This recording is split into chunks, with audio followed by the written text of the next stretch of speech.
I'm Christina for Book Run Dreams and welcome to a new video.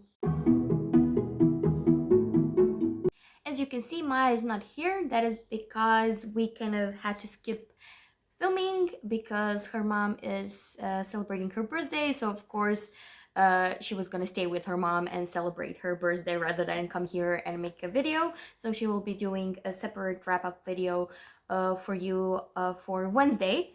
So you're stuck with me today. So let's just get on with it. In May, yeah, it's May.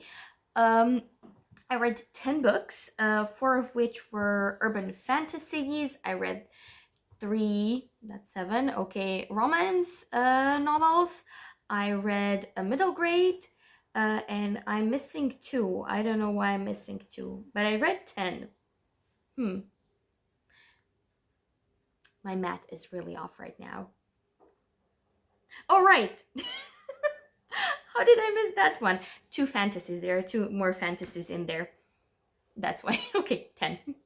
So let's just start this off with the one book that mine are reading together, and that is Queen of Shadows by Sarah J. Maas. This is the 4th book in the Throne of Glass series, and we're reading this as part of the tag-along.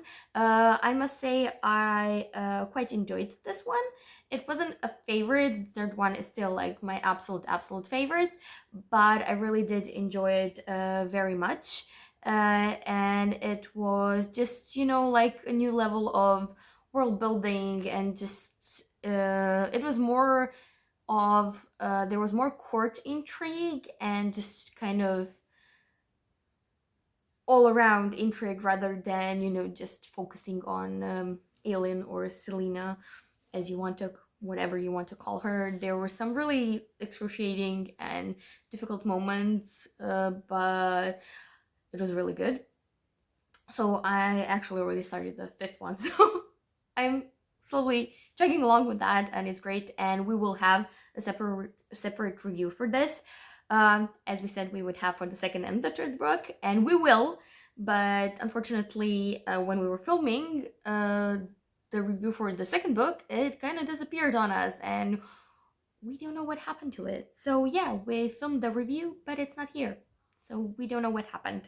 But we will be refilming it, and you will get it in some later date when we actually manage to sit down together and do it. So that was one fantasy down. The 2nd fantasy Maya and I both read was Black Sun by Rebecca Roanhorse. We read that for our book club, and it was a divisive read. Maya really liked it. I was kind of on a really meh spectrum of it. I mean, I found some points really interesting, but it didn't grip me overall. So this is the story of Shala, who is basically a mermaid, and I don't know why it takes the people in the book to get that in the entire book, because it's obvious, you know, she sings and all men are captivated. It's like lore mermaids. I don't know, it felt like people would know that she was a mermaid. And we have Serapio, who was kind of destined to be a vessel for a god since he was a child, and Shala is kind of taking him to fulfill his destiny. We also have the point of view of priests in one of their towns. So this is all set in Central America, if I'm not mistaken. So that's a nice shift in environment from our usual fantasies. But that was maybe the only interesting part of it. And I have to say, it has one of the most brutal first chapters that I've ever read. It was really scary, and it promised such a great read, but unfortunately I just couldn't connect to the characters. It felt so much like a setup for the 2nd book. It really just, the entire book felt like a setup, and it didn't get me involved with the characters, and I don't think I will be reading the 2nd book, unfortunately. Then I continued on with my Ilona Andrews and Kate Daniels kind of thing, and I finished the Kate Daniels series. I read Magic Triumphs, which is the last book, like the full-length novel in her series. She's kind of dealing, Kate is dealing with her child finally shifting and being quicker than her, and just kind of overall being a child, but at the same time a shapeshifting lion. So that's kind of fun. And the world is about to end, so she has to make an unlikely alliance with somebody she doesn't really want to ally with, but she has no choice, or the world will kind of be destroyed by some outside entity from another world. So I didn't feel the book to be a final book. I liked it. Like, I'm really enjoying all of the Kate Daniels books so far, but just I realized it was the end, but it just felt so anticlimactic. And I don't know why. I felt like the seventh or eighth book was just like, it was such a punch that that felt like the end, I guess. And then this was only just prolonging that, and I don't know. I'm not sure, but I still liked it. I think I gave it 4 stars. It was like just enjoyable. And then I read 3 novellas in the Kate Daniels series. I read Magic Steals, which is another story about Dali and Jim. So Dali is shape-shifting white lion that also has some other healing abilities, and she helps um, kind of find out. Oh my gosh, what was it? Like the plots are kind of going like mixing in my head. Oh, someone's grandmother disappears, and in her culture, the white tigers are sort of protectors, so she feels the duty to help her people, and she investigates the case, and Jim at the same time helps her, so we get to see how their relationship continues to develop. I still love her as a character. I am very much I feel for her. I see myself in her, and I just really love her. So her short stories are like the best for me. And then I read what was next? Magic Stars, which is a story about Derek, our young wolf, and Julie, Kate's ward, and basically they find out that a family has been killed, and they are not gonna let the killer run loose around Atlanta, and they go on a hunt to find him. We see some hints of there being some kind of maybe future relationship between Derek and Julie, which I love. I think they would be such a cute couple. And yep, that was really good. And finally, I read Magic Mourns, which is the initial novella about Andrea, who is Kate's best friend. She is really really good with a gun. She is a shapeshifter, but her father was actually, I think, okay, so her father was, I think, like an animal, and like there's like this lore, like shapeshifters don't accept her kind. They basically kill them if they see them. So she kind of hides in plain sight. But Raphael, who is the kind of beta of the clan Buddha, kind of falls in love with her, and we just see in this book how he wins her over. They're also investigating a case. I think they're trying to find Cerberus and why he is killing kind of shapeshifters around Atlanta. So that was also very interesting. Unfortunately, this is the novella that I liked the least out of all of the ones that I read so far. So that was really sad, but it happens. Then I read one middle grade, and that is Coraline by Neil Gaiman. So he is one of my favorite authors, and Coraline was a film that really scared the shit out of me. I was really scared when I was watching it, and like I don't know if I would ever show that to a child because it was really scary. So this is the story of a girl who finds a door and through which she enters an alternate universe where she has another mom and a dad, and those parents have buttons as their eyes, which is so creepy, just so creepy. And I don't know, I felt the movie was scarier than the book itself, but I loved how Coraline was very crafty, and she was very intelligent, and I'm missing a word here, but I know there's a word that expresses what I want to say. So she just she could manage a situation, and she understood a lot of things, and I really liked that she was just like this cool crafty kid that got out of trouble and also saved a bunch of other people while doing that. So that was really fun, but it didn't feel as scary as I wanted it to be. So I guess that's my only like negative about it.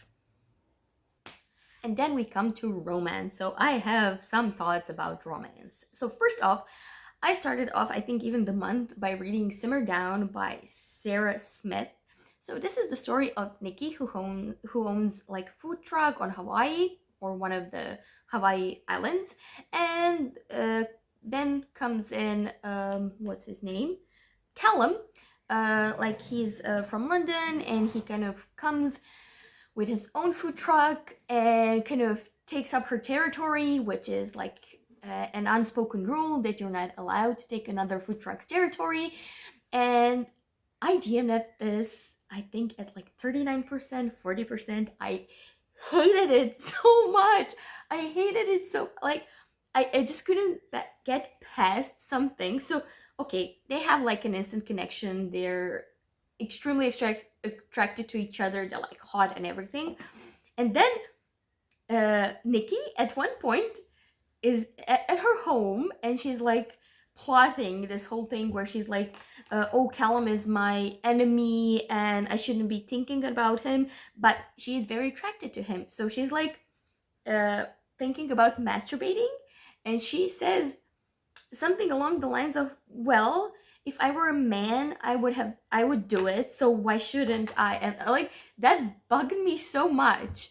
That shouldn't be like what, like, you're like, I don't know, that sentence bugged me to no end, and it kind of was the downfall from there, because soon after they're constantly kind of like pitted against each other, and they may do pranks and everything, and then somehow they end up on the same plane to London, and suddenly they have a truce, and Callum is very open about being very attracted to her, and he's like, okay, now we're gonna be like really good buddies, and I really want to have sex with you.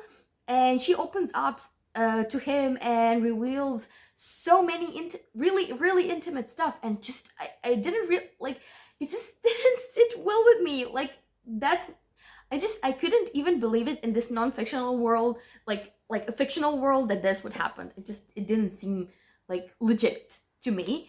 And then when they actually do end up together there, and after everything is done, and I suppose they're about to go back to Hawaii, and she's like, oh my god, what's gonna happen now when we go home?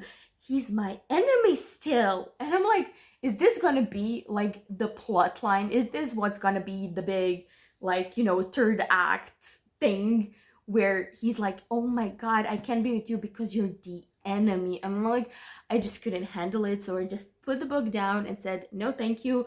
And then I also kind of stumbled upon some reviews of some other books, and I heard some similar thoughts. So I guess I'm not the only one in this lane that's thinking about this book. So, like, yeah, I decided I wouldn't be reading anything by Sarah Smith, because it just bugged me to no end what I saw in this book. Yeah, so moving on. I read, oh my gosh, this is not working. Okay. Then I read Queen Move by Kennedy Ryan. This is the third book in All the King's Men. I don't know how I managed to pick up a third book. Maybe I got it like on Amazon when it was like on a discount or something. I don't know. I just know I had it on my Kindle, so I just decided to buy it to read it. So this is the story of Kimba and Ezra, and they're both 37, I think. So it's a really adult romance. And this is basically second chance romance because we follow them as they fall in love as they're really children, like 12, 13 years old, and share their first kiss. And they seem to know that they're, like fated for each other. I think this would be a trope of fated mates because they really do have a very crazy strong connection. And but at that time, Ezra moves away and they don't see each other for like over 20 years. And then when they meet up, Ezra is in a bad place in his marriage, so he's kind of about to get divorced, and they find each other. But this is not about Kimba breaking up his marriage. They're both very, which I found very interesting and really nice, that they were both very adult about everything. They decided they wouldn't kind of start or go into anything until anything real and serious, until they've not fixed each other's lives, just until they fixed issues in their lives that would create problems. I mean, Ezra was at the brink of divorce, he has a child, they don't want to, kind of upset his son with this kind of new woman in his life, like literally at the point when his mom is like kind of not leaving his life, but at least his dad will partly only see him, not all the time, and they won't be living in the same house. So I like that they had really considerations about themselves, about other people in their lives, how how it would affect them. And I love the first part, like it was so genuine and so great. But the second part, it started to get like very very repetitive, and I felt like it didn't need as many pages as it had. But overall, I liked it. I think it's like a solid 3.5. And I loved that. Oh, I forgot to say it's a black romance, so like that was also very nice to see. And just I really enjoyed reading it, and I will be picking up more by Kennedy Ryan because I really liked her writing style. And finally, we get to something Maya would love. So she finally got me to read an alien romance. She didn't know I was reading an alien romance, but I kind of saw it on Kindle and it was cheap, and I was like, well, let's just try it for Maya's sake, so I can say I read something. And I just finished it like 10 minutes ago, 20 because I'm filming this and it's 20 minutes ago. And I loved it. So it is Alien Claimed by Julie K. Cohen. This is the first book in the Zion-10 Warriors series.